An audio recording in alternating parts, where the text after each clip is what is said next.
Existe uma lista no 6º capítulo do livro de Enoque que não deveria existir. Não é uma lista de reis, de cidades conquistadas ou de genealogias que se perdem no tempo. É uma lista de nomes próprios, 200 nomes próprios, de entidades que, segundo o texto, desceram de algum lugar, fizeram um pacto e mudaram o curso da história humana de forma irreversível. A questão não é se você acredita ou não nessa história. A questão é: por que alguém se daria ao trabalho de catalogar 200 nomes específicos com funções atribuídas, hierarquias implícitas e padrões linguísticos que se repetem de forma sistemática? Listas não são neutras. Listas são ferramentas de memória, de controle, de prestação de contas. Quando você nomeia algo, você está dizendo que aquilo existiu o suficiente para merecer registro. E quando você nomeia 200 de algo, você está dizendo que aquilo teve estrutura, organização e consequência. Hoje, vamos investigar essa lista. Não como teologia, não como fantasia, mas como documento. O que os nomes revelam? O que os padrões linguísticos sugerem? E por que essa lista específica continua gerando debate entre acadêmicos, linguistas e arqueólogos até hoje? Se esse tipo de investigação te interessa, pegando textos antigos e tratando-os como evidência documental, não como fé cega ou ceticismo automático, deixa o like agora e se inscreve no canal. Você vai ver mais disso por aqui. O que você vai saber ao final deste vídeo? Primeiro, quem eram os 200 vigilantes, segundo a estrutura interna do próprio texto de Enoque. Não o que a tradição cristã ou judaica disse depois, mas o que o texto em si permite afirmar. Segundo, o que os nomes desses 200 revelam, seus significados em hebraico e aramaico, os padrões de nomenclatura e o que isso sugere sobre função e hierarquia. Terceiro, como essa lista se conecta com conhecimentos específicos que, segundo o texto, foram ensinados à humanidade. E por que esses conhecimentos eram considerados perigosos o suficiente para justificar uma intervenção divina catastrófica? Você vai ver como nomes que parecem aleatórios formam categorias, como 20 líderes se distinguem de 180 seguidores. E como tudo isso se encaixa numa estrutura que soa menos como mito e mais como relatório administrativo de uma operação militar mal sucedida. Enoque, capítulo 6, versículo 6. O texto diz o seguinte: esses são os nomes dos líderes. E então começa a lista. 20 nomes. Shemiasá, que aparece como líder principal. Azazel, que vai ganhar uma função específica no texto mais adiante. Araquiel, Ramel, Cocabiel, Tamiel, Ramiel, Danel, Ezequiel, Baraquiel, Asael, Armaros, Batariel, Ananiel, Zaquiel, Sanciel, Satariel, Turiel, Yomiel e Araziel. 20 líderes. O texto não diz que eram anjos no sentido que a teologia cristã posterior vai definir. O termo usado é vigilantes, watchers. E a função descrita é específica, observar. O problema começa quando eles param de observar e começam a intervir. O que chama a atenção imediatamente é a estrutura dos nomes. Quase todos terminam em El. El, em hebraico, significa Deus ou divindade. É uma partícula que marca vínculo com o divino. Gabriel, força de Deus. Rafael, cura de Deus. Miguel, quem é como Deus. A estrutura é consistente. O padrão dos vigilantes segue a mesma lógica. Mas aqui tem uma diferença. Os prefixos dos nomes não são sempre atributos positivos. Alguns são, outros não. Azazel, por exemplo, não termina em El, mas o nome carrega uma raiz que em hebraico está ligada a bode expiatório ou afastamento. Cocabiel tem uma raiz ligada a estrela. Baraquiel, a relâmpago. Shemiasá é mais direto, aquele que vê o nome ou aquele que conhece o nome. Isso não é poesia. Nomes com essas raízes sugerem funções. Se você nomeia alguém como relâmpago de Deus, você está dizendo que a função dele tem a ver com poder destrutivo rápido. Se você nomeia alguém como estrela de Deus, você está sugerindo navegação, orientação ou visibilidade cósmica. E se você nomeia alguém como aquele que conhece o nome, você está atribuindo autoridade sobre conhecimento secreto ou sagrado. Agora a pergunta: isso é invenção literária ou memória administrativa? A diferença importa. Se for invenção literária, o autor tinha liberdade total para criar qualquer nome, qualquer estrutura. Mas ele escolheu uma estrutura repetitiva, com padrões linguísticos consistentes e com 20 líderes separados de 180 seguidores. Se for memória administrativa, ou uma tentativa de registrar memória administrativa, então a lista está tentando preservar algo que tinha estrutura real. Hierarquia, divisão de trabalho, prestação de contas. Você não lista 200 nomes se a história é só alguns anjos caíram. Você lista 200 nomes se a operação foi grande o suficiente para que cada nome importasse. O capítulo 7 de Enoque desenvolve a história. Os 200 descem no Monte Hermon, fazem um pacto entre si. O pacto é explícito. Vamos fazer isso juntos. E se der errado, todos compartilham a culpa. Isso não é comportamento de entidades espirituais sem corpo. Isso é comportamento de gente que sabe que está prestes a cruzar uma linha irreversível e quer garantir que ninguém vai trair os outros depois. Eles descem. Eles escolhem mulheres humanas. Eles têm filhos com elas. E esses filhos, os Nefilim, são descritos como gigantes, com características que o texto chama de fora da medida. 3.000 côvados de altura, segundo algumas versões. Outras versões dizem 300 côvados. Outras ainda descrevem não a altura, mas a força e o apetite como fora da medida. O que quer que isso signifique literalmente, o texto está tentando comunicar algo. Esses filhos não eram humanos normais. E eles consumiam recursos numa escala que a humanidade da época não conseguia sustentar. Mas os vigilantes não só geraram filhos, eles ensinaram. E o que eles ensinaram é onde a coisa fica realmente interessante. Enoque, capítulo 8. Lista os conhecimentos. Azazel ensinou os humanos a fazer espadas, facas, escudos e armaduras. Ensinou cosméticos, como embelezar os olhos e usar pedras preciosas. Shemiazá ensinou feitiços e o corte de raízes. Armaros ensinou a quebra de encantamentos. Baraquiel ensinou astrologia. Cocabiel ensinou os sinais das estrelas. Ezequiel ensinou o conhecimento das nuvens. Araquiel ensinou os sinais da terra. Shamsiel ensinou os sinais do sol. Sariel ensinou os cursos da lua. Cada um tinha uma especialização, e cada especialização foi transmitida. O texto não trata isso como iluminação espiritual. O texto trata isso como transferência de tecnologia. E a consequência descrita é clara. A humanidade usou esse conhecimento para fazer guerra, para manipular aparências, para tentar controlar forças naturais e para criar uma cultura de violência e vaidade que, segundo o texto, justificou o dilúvio. Agora, se você trata isso como alegoria, você pode ler como uma crítica moral. Cuidado com conhecimento sem sabedoria. Cuidado com tecnologia sem ética. Cuidado com poder sem maturidade. Essa leitura é válida. Milhares de anos de teologia judaica e cristã leram assim. Mas se você trata isso como tentativa de registro, mesmo que distorcido, mesmo que passado por gerações de transmissão oral, você tem que fazer perguntas diferentes. Por que nomear 20 especialidades? Por que associar cada uma a um nome específico? Por que descrever uma lista de 200 se a função era só dizer alguns anjos ensinaram coisas ruins? Você não precisa de 200 nomes para uma alegoria moral. Você precisa de 2 ou 3 no máximo. Mas você precisa de 200 nomes se você está tentando preservar uma cadeia de responsabilidade. Quem ensinou o quê? Quem era subordinado a quem? Quem era líder? Quem era executor? E aqui entra um padrão que complica ainda mais. Os 20 líderes têm nomes que seguem a estrutura El, quase sem exceção. Os 180 seguidores, que o texto menciona, mas não nomeia individualmente na maioria das versões, supostamente também tinham nomes. Algumas tradições apócrifas e gnósticas preservam fragmentos desses nomes.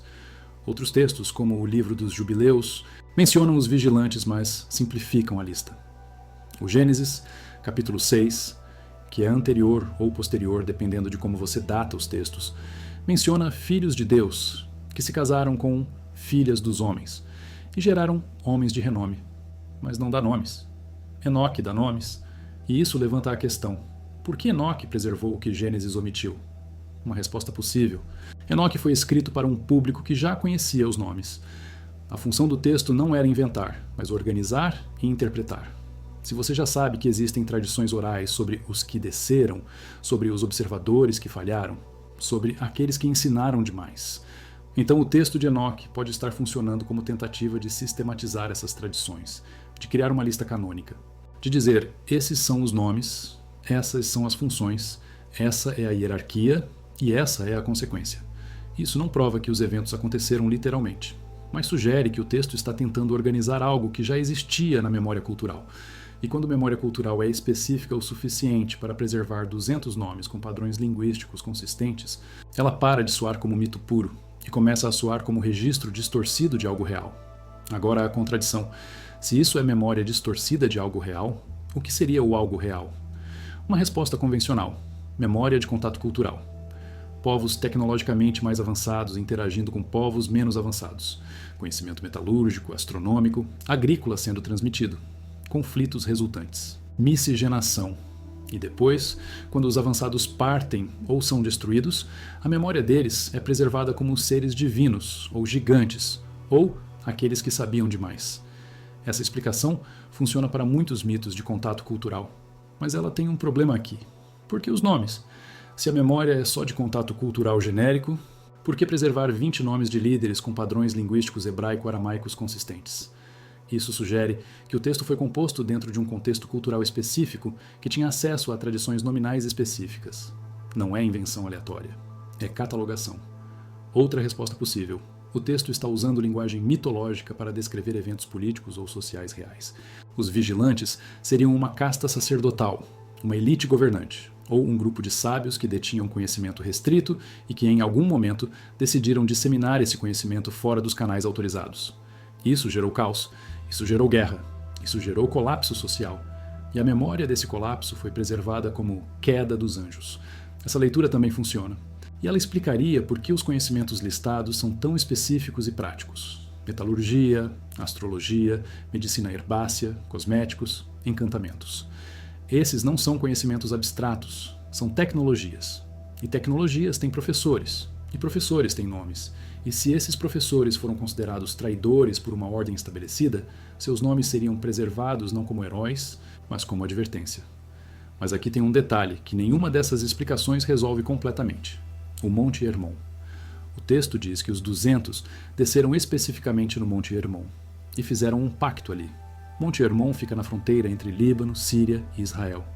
É um local específico, com coordenadas geográficas reais. Não é uma montanha mítica no fim do mundo. É um pico real, visível, acessível. E existem ruínas naquela região que precedem qualquer presença israelita documentada. Ruínas megalíticas, plataformas de pedra com blocos pesando centenas de toneladas. Algumas dessas estruturas têm cortes e encaixes que arqueólogos descrevem como precisão anômala para o período. Isso não prova nada sobre anjos caídos, mas cria um padrão. Texto específico menciona local específico que tem evidência física específica de ocupação avançada. E esse padrão se repete em várias tradições de gigantes e construtores antigos ao redor do mundo. Voltando aos nomes. Se você pegar os 20 líderes e analisar as raízes linguísticas, você encontra 5 categorias principais. Primeira categoria: nomes ligados a elementos naturais ou astronômicos. Cocabiel, estrela. Baraquiel, relâmpago. Ramiel, trovão. Shamsiel, sol. Segunda categoria: nomes ligados a conhecimento ou revelação. Shemiazá, aquele que conhece o nome. Ezequiel, força de Deus. Terceira categoria: nomes ligados a funções militares ou protetoras. Azael, Deus fez. Tamiel, perfeição de Deus. Quarta categoria: nomes ligados a julgamento ou autoridade. Sariel, príncipe de Deus. Turiel, rocha de Deus. Quinta categoria: nomes cuja raiz está ligada à obscuridade, ocultação ou afastamento. Azazel, bode expiatório. Zaquiel, pureza de Deus, mas com conotação ambígua. Essas categorias não são aleatórias. Elas sugerem uma estrutura de comando que divide funções: observação astronômica, controle de fenômenos naturais, transmissão de conhecimento, proteção ou força militar, e gestão de limites ou transgressões. Isso não é uma lista de personagens de fantasia, é uma lista de cargos. E se isso é uma lista de cargos, então a pergunta muda: cargos dentro de que tipo de estrutura? Uma resposta óbvia: uma estrutura hierárquica com divisão de trabalho. Como um exército. Como uma burocracia imperial. Como uma organização sacerdotal. Qualquer uma dessas explicações requer planejamento, coordenação e registro. E registro requer nomes. Se você aceita que Enoque está tentando preservar algum tipo de memória administrativa, mesmo que mitologizada, mesmo que teologicamente reinterpretada, então a lista dos 200 não é decoração. É o núcleo do documento. É a evidência de que algo aconteceu que foi grande o suficiente e organizado o suficiente para que 200 nomes fossem considerados dignos de preservação. E quando você cruza isso com os conhecimentos específicos ensinados, com o local geográfico específico mencionado, e com os padrões linguísticos consistentes dos nomes, você tem um quebra-cabeça que não se resolve facilmente, nem com ceticismo automático, nem com literalismo ingênuo. Você tem algo no meio. Um documento que tenta preservar memória de eventos que não cabem nas categorias normais de história ou mito. Vamos aprofundar. O texto de Enoque não para na lista dos 20 líderes. Ele continua descrevendo consequências. E as consequências são físicas. mensuráveis, catastróficas. Os filhos dos vigilantes, os Nefilim, começam a consumir toda a produção humana. O texto diz que eles devoraram o trabalho dos homens e, quando não havia mais nada, começaram a devorar os próprios homens, e depois uns aos outros. Isso não é linguagem poética sobre pecado, é linguagem concreta sobre colapso de recursos. Se você tem uma população de gigantes que consome 10, 20, 50 vezes mais do que humanos normais, você tem uma crise logística. A agricultura colapsa, caça colapsa, estrutura social colapsa. E a resposta descrita no texto é proporcional. Deus decide acabar com tudo. Dilúvio. Wipe completo. Recomeço. Mas antes do dilúvio, os vigilantes são punidos, e a punição é específica. Eles são aprisionados em lugares específicos até o dia do julgamento final. Enoque, capítulo 10, descreve isso. O anjo Miguel recebe a ordem de amarrar Shemiasa e seus seguidores e colocá-los em vales de trevas. Azazel recebe uma punição ainda mais específica. Ele é lançado no deserto, em um lugar chamado Dudael, com pedras afiadas por cima dele, e fica lá até o dia do julgamento. Essa especificidade geográfica de novo. Dudael. Não é um lugar simbólico, é um nome, e nomes pressupõem referentes. Agora, a arqueologia oficial não vai atrás de prisões de anjos caídos, mas ela vai atrás de locais mencionados em textos antigos, quando esses locais têm potencial para revelar algo sobre as culturas que escreveram os textos. E quando você começa a mapear os locais mencionados em Enoque, Monte Hermon, vales específicos no Levante, regiões desérticas identificáveis, você encontra uma coisa curiosa. Muitos desses locais têm evidência de ocupação antiga, de ruínas megalíticas ou de tradições orais locais que mencionam gigantes ou construtores antigos. Isso não prova a literalidade de Enoque, mas sugere que o texto está enraizado numa geografia real e numa memória cultural real. Não é fantasia pura. É tentativa de dar sentido a algo que estava presente na paisagem e na memória. Vamos voltar aos nomes e ir mais fundo. Azazel é o nome mais problemático da lista. Ele não segue o padrão El no final. A raiz Azazel, em hebraico, está ligada ao conceito de bode expiatório usado no Levítico. No dia da expiação, 2 bodes eram escolhidos. Um era sacrificado.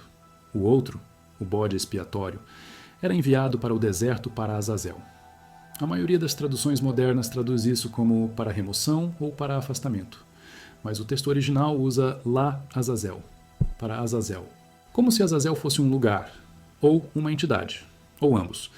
Enoque resolve a ambiguidade. Azazel é uma entidade, um dos vigilantes, e ele é especificamente responsável por ensinar metalurgia militar e cosméticos, a conexão entre guerra e vaidade, entre poder destrutivo e manipulação de aparências.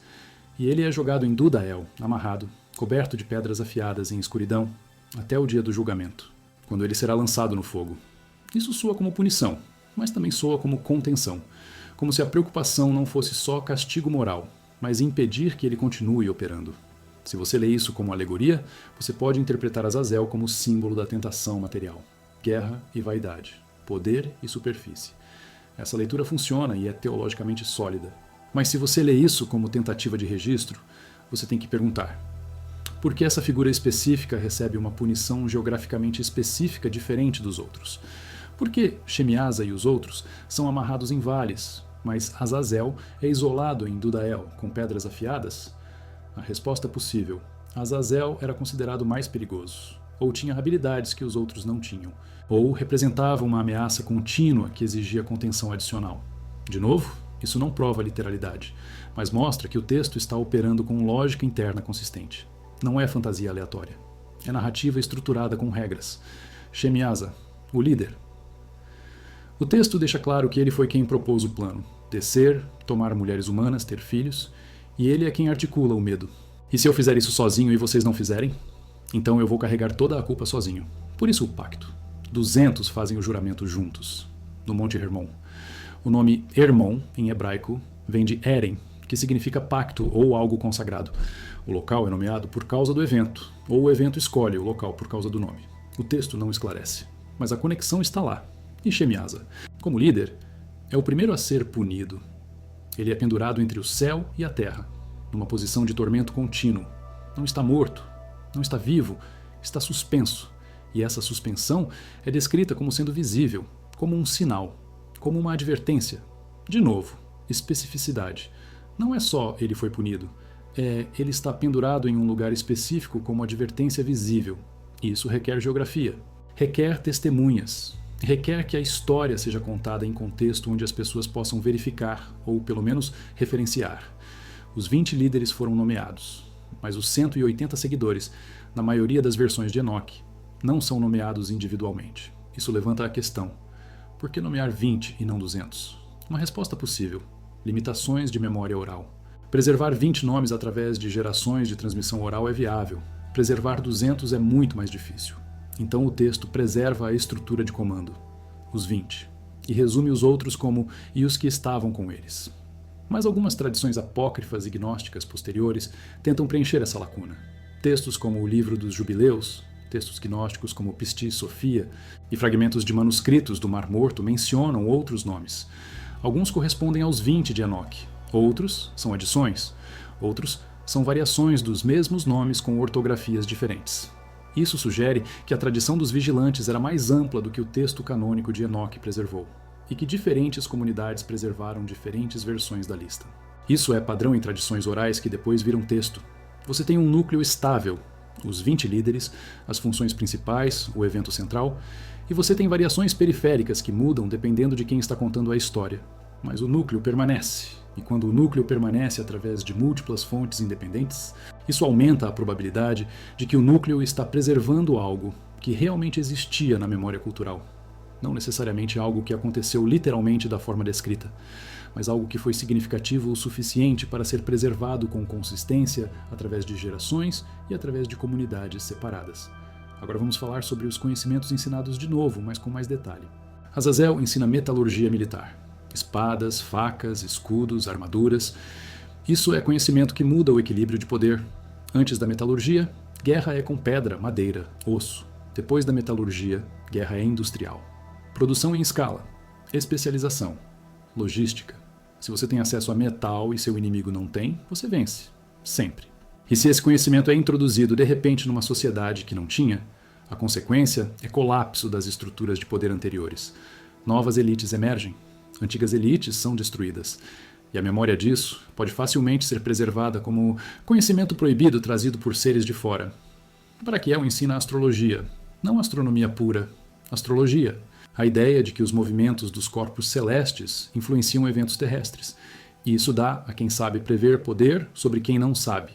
Você pode dizer: a colheita vai falhar, ou a guerra vai começar, ou o rei vai morrer. E se você acerta algumas vezes, você vira oráculo. Você vira autoridade.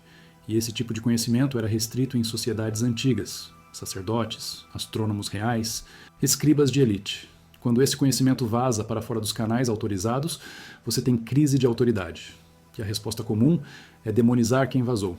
Shemiasa ensina feitiços e corte de raízes. Isso é farmacologia primitiva. Conhecimento de plantas que curam, plantas que matam, plantas que alteram percepção. De novo, conhecimento de poder. E de novo, conhecimento que em sociedades antigas era restrito a castas específicas.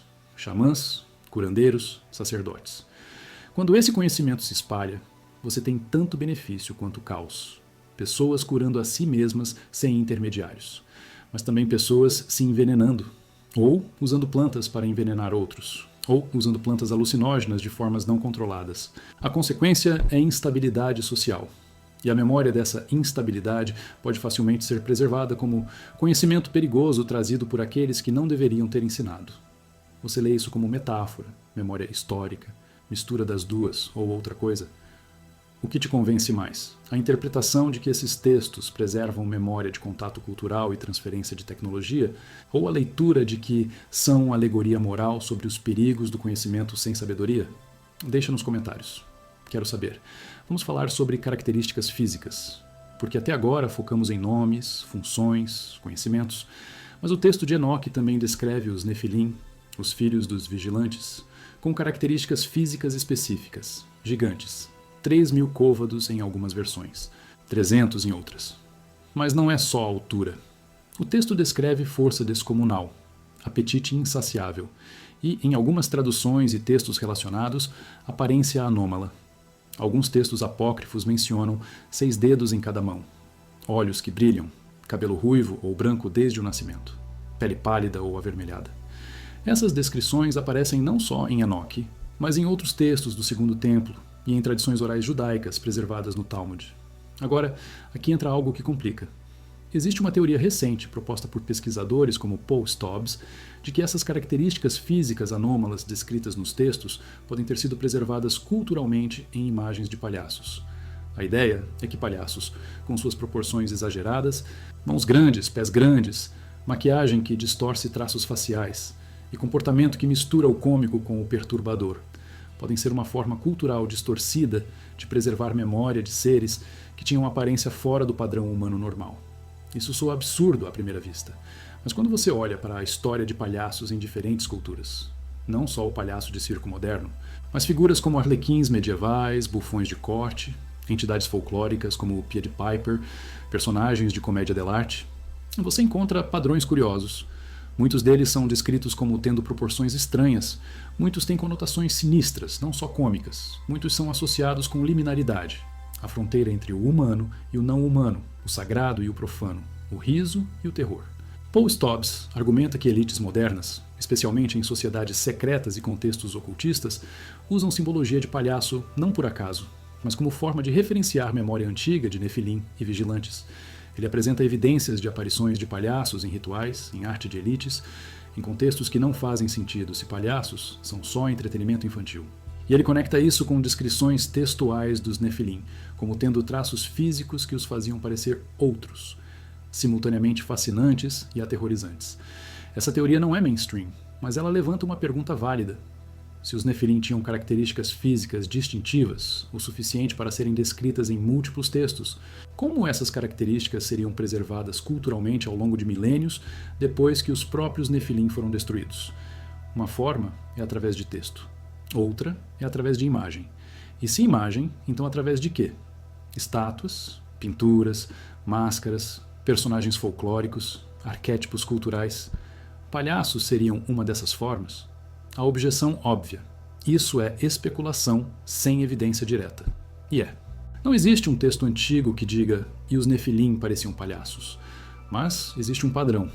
Textos descrevem Nefilim com características físicas anômalas. Cultura preserva figuras com características físicas anômalas que são simultaneamente cômicas e sinistras. E essas figuras aparecem em contextos ritualísticos e elitistas que não se explicam por entretenimento simples. O padrão não prova a teoria, mas o padrão existe.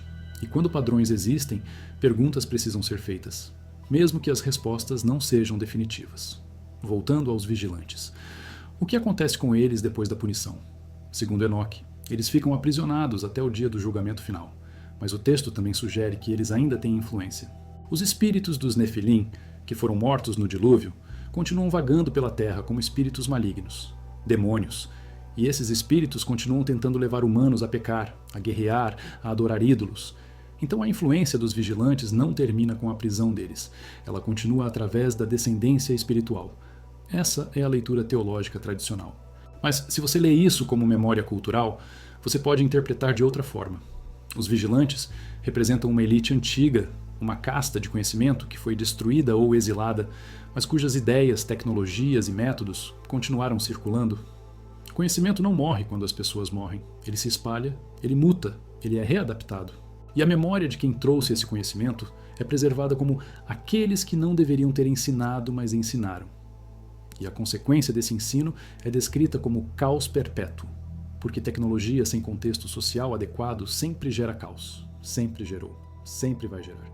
O livro dos Jubileus, escrito provavelmente no 2º século a.C., retoma a história dos vigilantes, mas com diferenças. Ele diz que Deus enviou anjos para ensinar justiça aos humanos, mas esses anjos caíram ao se misturar com humanos. Ele chama 10 líderes, não 20, e ele dá nomes ligeiramente diferentes. Isso não contradiz Enoque. Isso mostra que a tradição era fluida. Diferentes comunidades preservaram diferentes versões, mas o núcleo é o mesmo. Anjos ou entidades superiores desceram, ensinaram, se misturaram, geraram descendência anômala e foram punidos. Esse núcleo é estável. E quando núcleos são estáveis, através de fontes independentes, eles merecem atenção séria, não como prova literal, mas como evidência de que algo significativo estava sendo preservado. Agora, a pergunta mais difícil. Por que essa história foi removida do cânon bíblico judaico e cristão? O livro de Enoque era amplamente lido e citado nos primeiros séculos do cristianismo. A Epístola de Judas, no Novo Testamento, cita Enoque diretamente. Então, os primeiros cristãos conheciam o texto e o consideravam autorizado. Mas entre o terceiro e quinto século, Enoque foi progressivamente removido do cânon na maioria das tradições cristãs. Só a Igreja Ortodoxa Etíope manteve Enoque como canônico. Por quê? Uma resposta possível. O texto era teologicamente problemático. Ele sugere que anjos podem pecar. Ele sugere que demônios têm origem específica e rastreável. Ele sugere que conhecimento pode ser intrinsecamente perigoso, não só mal usado. Essas ideias complicavam a teologia cristã que estava se consolidando. Então o texto foi empurrado para fora do cânon, mas não foi destruído. Ele continuou circulando em comunidades específicas. E no século XVIII, exploradores europeus encontraram versões completas de Enoque na Etiópia e trouxeram para o Ocidente. E desde então, o texto tem sido objeto de estudo acadêmico, especulação teológica e interesse popular contínuo. Porque as perguntas que ele levanta não foram resolvidas. Elas só foram adiadas. Quando você olha para os 200 nomes, mesmo que só 20 sejam preservados completamente, você está olhando para uma lista que alguém considerou importante o suficiente para escrever, e escrever em pedra, papiro, pergaminho, através de gerações. Listas não são neutras. Listas são julgamento. Alguém decidiu. Esses nomes importam. Essas funções importam. Essa hierarquia importa. E se eles importavam o suficiente para serem preservados através de milênios, então eles importavam por uma razão. A razão pode ser teológica, pode ser histórica, pode ser cultural, mas ela existe. E investigá-la não requer que você acredite em anjos literais ou em gigantes de 3.000 côvados. Requer só que você trate o texto como documento sério, produzido por pessoas sérias, tentando preservar algo que elas consideravam verdadeiro ou significativo. E quando você faz isso, o texto deixa de ser fantasia e vira evidência. Evidência de quê? Essa é a pergunta que continua aberta. Vamos reunir os fios. Você tem 200 nomes, 20 dos quais são preservados com consistência através de múltiplas fontes. Você tem padrões linguísticos que sugerem hierarquia e especialização. Você tem conhecimentos específicos atribuídos a indivíduos específicos. Você tem um local geográfico real, Monte Hermon, associado ao evento central. Você tem consequências descritas que soam menos como punição moral abstrata e mais como tentativa de conter uma crise operacional. Você tem textos posteriores que confirmam o núcleo da história, mesmo quando divergem nos detalhes. E você tem evidência arqueológica e cultural que, embora não prove a literalidade, cria padrões que não deveriam existir se tudo fosse fantasia pura. Então, o que você faz com isso? Como você interpreta um conjunto de dados que não se encaixa nem em história convencional, nem em mito convencional? Cenário 1. Leitura teológica tradicional. Os vigilantes eram anjos literais. Eles caíram ao desobedecer Deus e se misturar com humanos. Geraram filhos híbridos que corromperam a terra.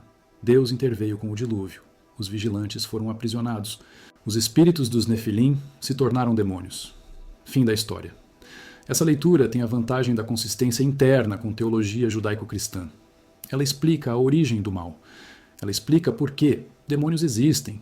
Ela explica por que certas formas de conhecimento são consideradas perigosas. E ela serve como advertência moral. Desobediência traz consequência catastrófica. Milhões de pessoas ao longo de milênios leram assim. E a leitura funciona dentro do sistema teológico que a produz. A desvantagem é que ela não dialoga com evidência arqueológica, não explica por que a lista preserva detalhes administrativos tão específicos e não responde à pergunta de por que esse tipo de narrativa aparece em culturas que não tinham contato com textos hebraicos. Cenário 2. Memória de contato cultural. Os vigilantes representam uma cultura tecnologicamente avançada que entrou em contato com uma cultura menos avançada.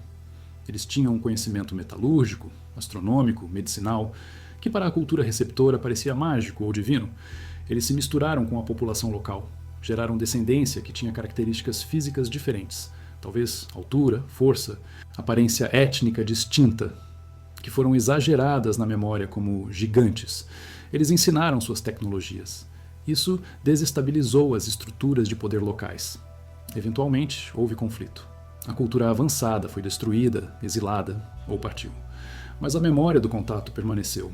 E ao longo de gerações, essa memória foi mitologizada, teologizada, transformada em narrativa sobre anjos que caíram e gigantes que foram destruídos. Essa leitura tem a vantagem de explicar por que os conhecimentos listados são tão práticos e específicos. Ela explica por que há especificidade geográfica. Ela explica por que nomes têm estrutura consistente, porque eram nomes reais, preservados através de tradição oral.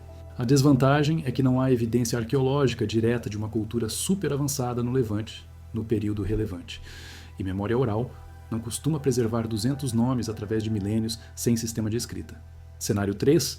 Registro de evento político-social interno. Os vigilantes não eram de fora, eram de dentro. Uma casta sacerdotal, uma elite de escribas ou um grupo de sábios dentro da própria cultura hebraica ou proto-hebraica que decidiu romper com as regras de restrição de conhecimento. Eles ensinaram o que não deveria ser ensinado. Disseminaram técnicas que eram guardadas por elite. Isso causou caos social, guerra, colapso de hierarquias. E a memória desse colapso foi preservada como traição dos que deveriam vigiar, mas intervieram. Nessa leitura, os filhos gerados pelos vigilantes são metáfora para consequências sociais. Novas classes, novos grupos de poder, gente que não deveria ter poder, mas agora tem porque tem conhecimento. E a punição dos vigilantes é memória de execução, exílio ou damnatio memoriae. Apagar os nomes, mas paradoxalmente preservá-los como advertência. Essa leitura explica por que o texto soa administrativo. Porque era administrativo. Era a tentativa de catalogar quem traiu, quem ensinou o quê e qual foi a consequência. A desvantagem é que requer que a linguagem de descida do céu e gigantes seja inteiramente metafórica. O que é possível, mas exige bastante interpretação. Qual desses cenários está certo? Provavelmente nenhum de forma pura. Provavelmente, o texto é uma sobreposição de camadas.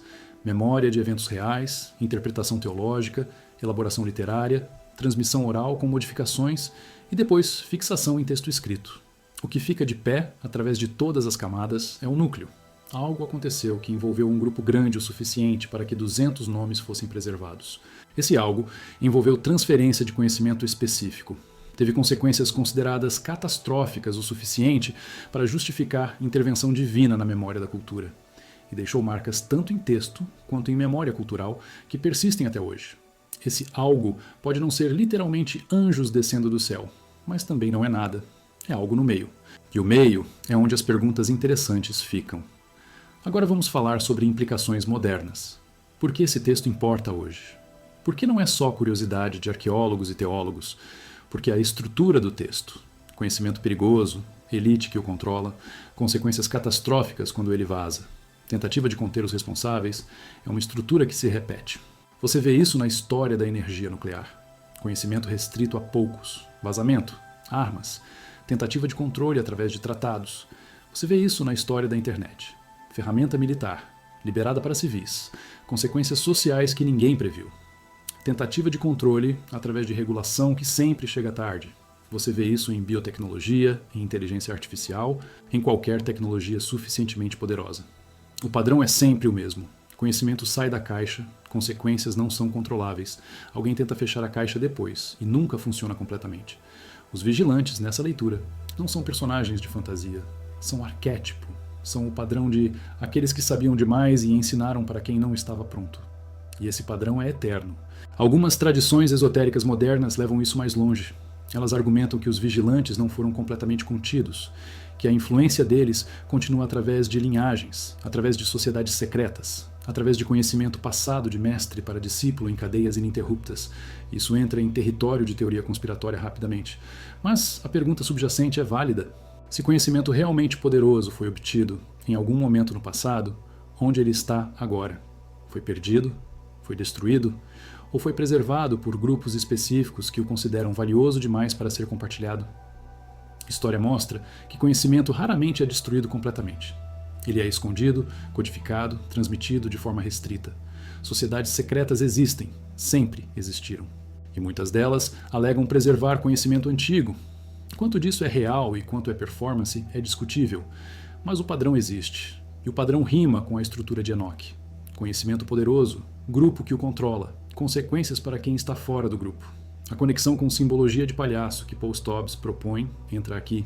Se elites modernas estão referenciando memória de Nefilim através de simbologia visual específica, isso significaria que a memória dos vigilantes e sua descendência não morreu. Ela foi preservada, codificada e usada como marcador de identidade de grupo. Você está sinalizando: eu sei o que você não sabe. Eu tenho acesso ao que você não tem. Eu pertenço a uma linhagem que remonta a algo antigo e poderoso. Isso é especulação. mas é especulação baseada em padrões observáveis. Elites usam símbolos para sinalizar identidade de grupo.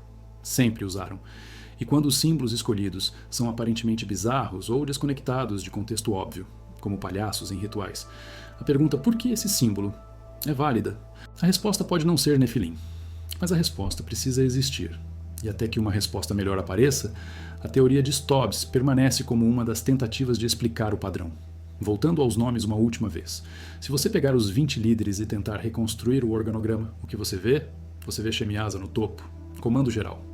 Autoridade sobre o nome, conhecimento secreto, senhas, protocolos.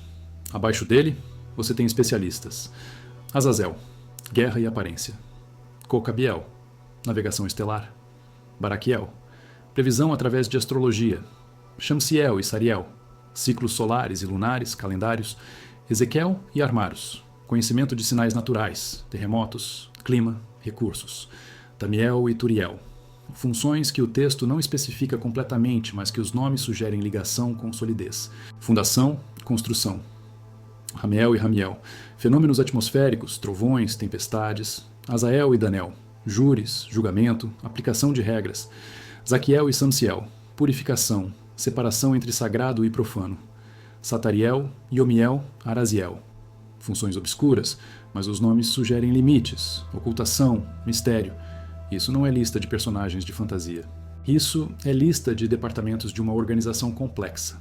E quando você organiza 200 pessoas em departamentos com líderes nomeados, você está descrevendo algo que tinha estrutura real, operações reais e registro real. Então aqui está o que sabemos. Sabemos que o livro de Enoque preserva uma lista de 200 nomes com estrutura hierárquica.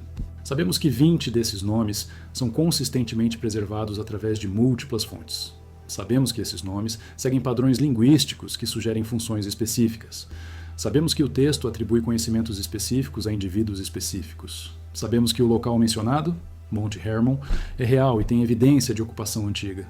Sabemos que a estrutura da narrativa descida, pacto, ensino, consequência, punição, é consistente e lógica. Sabemos que textos posteriores confirmam o núcleo mesmo quando variam nos detalhes. E sabemos que a memória cultural de gigantes e seres fora da medida aparece em tradições que não deveriam ter contato umas com as outras se tudo fosse invenção independente. O que não sabemos é o que realmente aconteceu. Anjos literais. Contato cultural, conflito social interno mitologizado, sobreposição de várias camadas. Provavelmente nunca vamos saber com certeza. Mas o que sabemos é suficiente para dizer: isso não é fantasia aleatória. É tentativa de preservar algo que foi considerado real o bastante e importante o bastante para ser registrado com detalhes administrativos precisos através de gerações. E aqui está por que isso importa. Importa porque a estrutura da história, conhecimento restrito vazado, consequências catastróficas, tentativa de contenção, é uma estrutura que continua se repetindo. Importa porque nomes preservam memória. E quando memória é preservada com essa consistência através de tanto tempo, ela merece investigação séria. Importa porque textos antigos não são só teologia ou folclore. São documentos produzidos por pessoas que tinham razões reais para escrever o que escreveram. E quando você trata esses textos como documentos, não como fantasia ou como verdade revelada inquestionável, você abre espaço para perguntas melhores. Quem escreveu isso e por quê? O que eles estavam tentando preservar? Qual evento ou memória de evento gerou essa narrativa? E o que a persistência dessa narrativa, através de milênios, diz sobre sua importância cultural? As respostas não são simples, mas as perguntas são válidas. E enquanto as perguntas forem válidas, a investigação continua. Porque no final, o que torna algo real não é se você consegue provar cada detalhe. É se o conjunto de evidências, textuais, linguísticas, arqueológicas, culturais, forma um padrão consistente o suficiente para que ignorá-lo seja mais difícil do que investigá-lo. E os 200 vigilantes formam esse padrão. Eles estão lá, nos textos, nos nomes, nas funções, nas consequências descritas e nas perguntas que continuam sem resposta definitiva. Se você quer continuar explorando esses padrões, textos antigos tratados como documentos, evidências arqueológicas que não se encaixam em narrativas convencionais, conexões entre tradições separadas por oceanos e milênios, se inscreve no canal e ativa o sininho. Toda semana tem investigação nova. E deixa nos comentários: qual dos 3 cenários te convence mais? Leitura teológica literal, Memória de contato cultural ou evento político interno mitologizado? Ou você tem um quarto cenário que eu não cobri aqui? Quero saber. Os 200 vigilantes tinham nomes. 20 desses nomes sobreviveram. E cada nome carrega uma função, uma responsabilidade e uma consequência. Eles não são fantasmas. Eles não são metáforas puras. Eles são marcadores de memória. E memória não morre. Ela só muda de forma. Às vezes vira texto sagrado, às vezes vira lenda, às vezes vira símbolo que elites usam sem saber porquê. Mas ela não morre. E enquanto os nomes estiverem lá, Shemiasa, Azazel, Cocabiel, Baraquiel, a pergunta permanece. O que eles realmente eram? E o que aconteceu com eles depois que a história parou de ser contada? Próxima semana, vamos investigar o que aconteceu com os filhos dos vigilantes, os Nefilim propriamente ditos. Onde eles foram encontrados? O que os textos, além de Enoque, dizem sobre eles? E por que ossos de proporções anômalas continuam aparecendo em relatórios arqueológicos que depois desaparecem dos registros oficiais? Até lá!